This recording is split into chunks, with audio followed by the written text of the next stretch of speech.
Arjuna asked the same question to Krishna. Then if I can't think of you at every moment, then what to do? He said, I'll bash. Then you have to practice. How does a dog learn? The dog, he passes stool in the house, you put your nose in this, what are you doing? And they go out.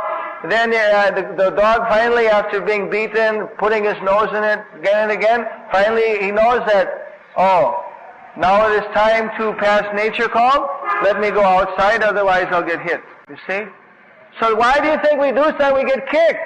We should know I'm getting kicked. This is because I'm in Maya. This is because of my material desires.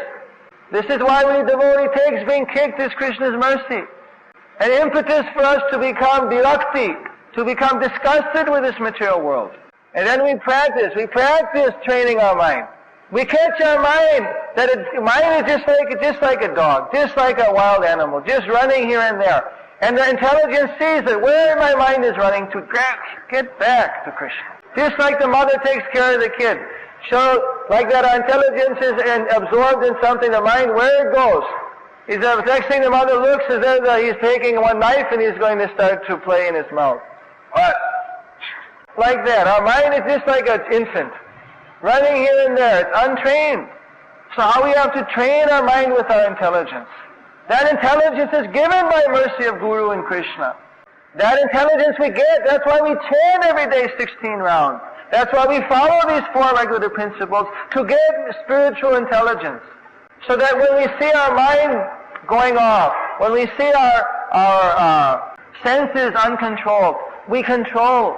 If we don't practice strictly this sadhana of chanting, of hearing the class, of associating with devotees, then we don't get that intelligence how to control our mind. We get bewildered. We get covered up.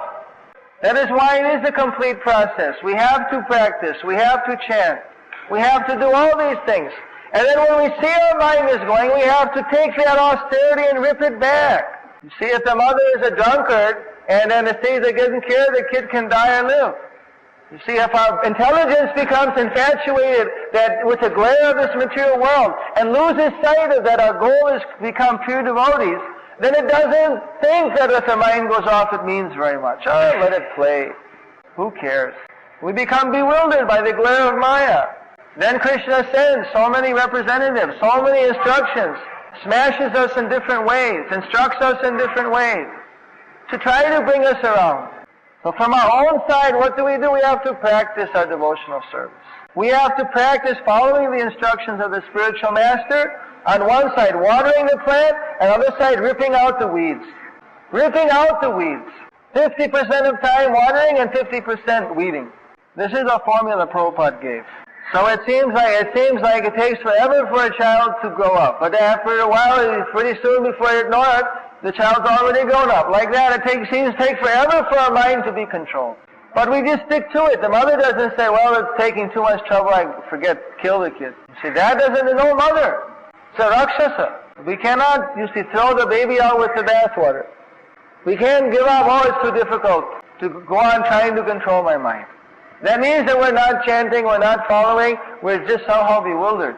That we've become so hopeless.